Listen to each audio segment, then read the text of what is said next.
थोड़ा थोड़ा बांग्ला आता है? অল্প অল্প আছে, আমি তো বেশি জানি না। বেশি জানো না, অল্প জানো? অল্প জানি। না না, খুব ভালো লাগলো দাদা। আমি মেয়ে হলে তোমাকে বিয়ে করে নিয়ে চলে যেতাম, শিওর।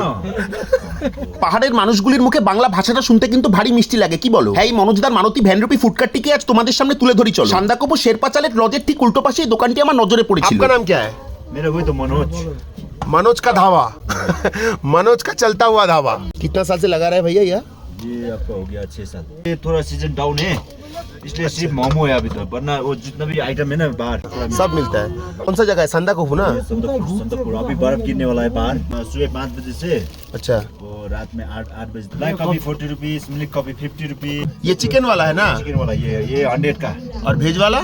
वेज वाला आपका 80 रुपीज। দেখো, মোমো বা কফি তো আমরা অনেক জায়গাতেই খেয়েছি, তবে এরকম স্নোফলের মধ্যে দাঁড়িয়ে খাওয়ার অভিজ্ঞতাটাই আলাদা। সেরা অ্যাডভেঞ্চার উপভোগ করেছি। হ্যাঁ, আশেপাশে 2-3টে বড় রেস্তোরাঁও দেখতে পাবে। সমতলের মতো পাহাড়ে এসেও কচুরিমান ছোট দোকানেই খাবে। হ্যাঁ, আমি তো সস্তার ফুড ব্লগার, কি আর করা যাবে।